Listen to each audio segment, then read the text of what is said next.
En gardant toujours les 3 minutes. Ça va dire 3 minutes.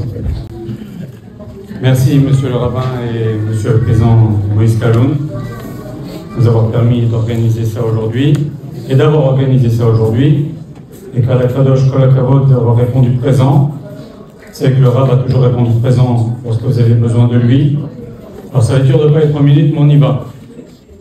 Je vais quelques petites nécoudotes pour aller vite. Ok, la Békout Bachem, l'attachement à Hachem du Rabb. Je vais vous donner un petit exemple. Je passais les vacances d'été avec le Rabb, du matin de Netilat Yadayim jusqu'à le soir à Mapi. Et donc on étudiait toute la journée, on est ensemble toute la journée. Et un Shabbat matin, on fait la tfila. Madame Israël, mon épouse, nous prépare un petit déjeuner, un petit café, un petit kidouche, un petit café, un petit gâteau pour en attendant le repas de midi. Et bien sûr, imaginez-vous, vous êtes à la montagne, on est à Pralo, 1992, pas très loin, il y a de l'herbe, il y a des plantes, et le Rabbi fait kidouche, il commence à manger. Il voit que je ne mange pas. Il me dit, pourquoi tu ne manges pas? Je lui dis, j'arrive pas, il y a trop de bêtes. Il me dit, attends. Il fait comme ça, je l'ai encore dans mes yeux, et il n'y a plus une seule bête. Et c'est pas tout, c'est que les gens, plein de gens attendaient pour pas avec le Rabb, que le Rabb est fini, qu'on ait fini de faire le kidouche. Ils sont venus, plein de gens, autour de nous, enfin autour du Rabb, pour lui poser des questions, pour parler. Ils ne se rendaient pas compte du miracle qu'on était en train de vivre, parce qu'il y avait encore les choses sur la table. Et alors qu'il y avait des mouches et des trucs partout, mais autour du Rabb, il n'y en avait pas. Ça c'est simple, il y a un problème, on demande à Akadosh Baruch Hu. D'ailleurs, le Rabb, il disait, quand les gens ils disaient, j'ai peur, je suis seul, le Rabb, il disait, on n'est jamais seul. Akadosh Baruch Hu, il est là avec toi. D'ailleurs, c'est le premier siman du Shulchan Aruch. On n'est pas, quand on est conscient qu'Akadosh Baruch Hu est présent, on se conduit différemment.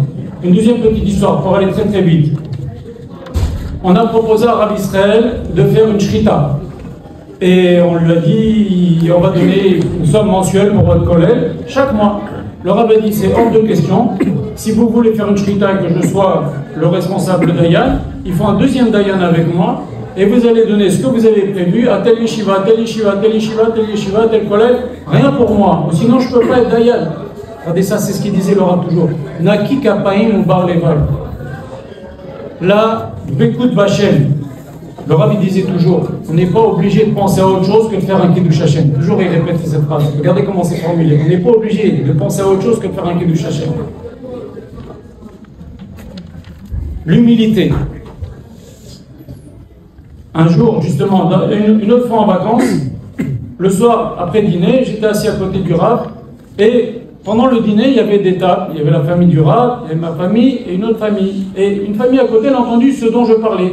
Et cette personne-là, elle vient, à la fin du repas, elle me rejoint où j'étais assis à côté du Rav, et commence à me dire comment vous dites ça. Elle m'a entendu ce que j'ai dit, le Zartor que j'ai dit, elle commence à me challenger. Et je lui explique, je dis Mishnah Meforeshet, etc., etc. Et ça commence.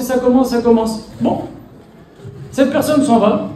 Je lui dis, Rav, un mot de vous, la conversation elle se sera arrêtée tout de suite. Pourquoi vous n'êtes pas intervenu? Il m'a dit, mais elle ne m'a pas demandé. L'humilité. Rav Israël, il ne m'a pas demandé. C'est extraordinaire. Ensuite, le Rav, il disait toujours, quand lui demandait, les gens, ils demandaient à quoi ça sert d'être écrit sur la tombe des tzadikim, il disait, prends un diamant d'1 million de dollars. Quand tu le mets dans la terre, ça reste un diamant d'1 million de dollars. J'avais demandé à Rav Israël, j'avais dit, moi je suis Kohen, je ne peux pas aller sur les tombes des tzadikim, comment je fais? Il m'a reçu 5 sur 5 parce que je ne pouvais pas lui dire. Moi je pensais après lui, après ses 120 ans. Il m'a dit, tu prends mon lit de Menouchat à Aaron, tu allumes une bougie à côté. Alors voilà, si vous voulez évoquer la mémoire du Rav, prenez son lit, vous allumez une petite bougie à côté. Et une autre histoire, regardez son humilité du Rav. J'étais en train d'étudier avec le Rav dans son bureau, et il y a une femme qui téléphone. Et elle appelle le Rav, elle est très malheureuse, c'est quoi le problème? Elle n'arrive pas à tomber enceinte. Le Rav, il a eu tellement de peine, il a dit, je te promets, dans 1 an, tu auras un enfant. Et effectivement, dans l'année, elle a eu un enfant. Mais le lendemain, le Rav, il me disait, comment j'ai osé parler comme ça? Qui je suis pour parler comme ça? Il me disait, Ma'anu, Ma'chayenu, comment j'ai osé parler comme ça? Il était d'une nana. D'ailleurs, quand je lui demandais, c'est extraordinaire vos brachot, comment elle marche, c'est extraordinaire. Il me disait, c'est le srout de mes parents, le srout de mes ancêtres. C'est pas lui c'était rien, une humilité exceptionnelle.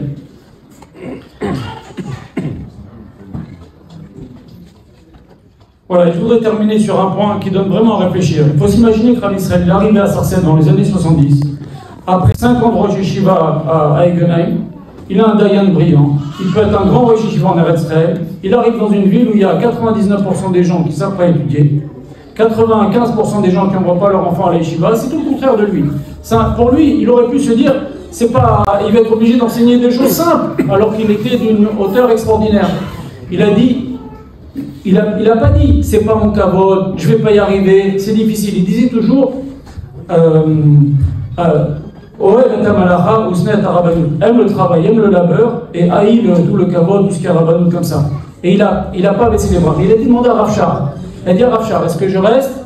Est-ce que je veux... Parce qu'il a une famille, et puis aussi, il avait un souci que, est-ce qu'il va être lui le mashpia toujours, ou est-ce qu'il va être mouchpa? Alors Rav Shar lui a dit, on n'a pas besoin de toi en Eretz Israël, on a besoin de toi en France. Et donc il a resté en France. Et ça c'est extraordinaire, parce que si Rav Israël n'avait pas pris cette décision de prendre à bras le corps cette communauté qui connaissait vraiment, pour ceux qui ont connu Sarcelles dans les années 70, il y avait la tuila et point final, hein. Il y avait très peu dans le mikvé, il y avait très peu dans la souka, il n'y avait rien, quasiment pas. Limoud, il n'y avait pas, on ne savait pas ce que c'était.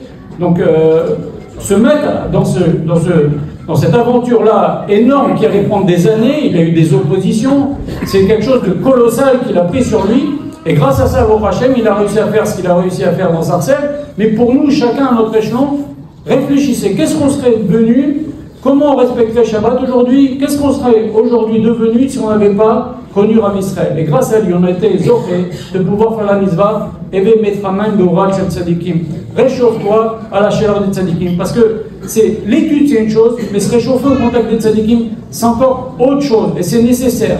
Voilà, alors que je crois qu'une des choses qui ferait plaisir à Rav Israël, c'est qu'on suit son exemple. C'est-à-dire qu'on se soucie de diffuser la Torah autour de nous. Il y a une grande soif aujourd'hui. Et bien que son mérite nous protège et nous bénisse.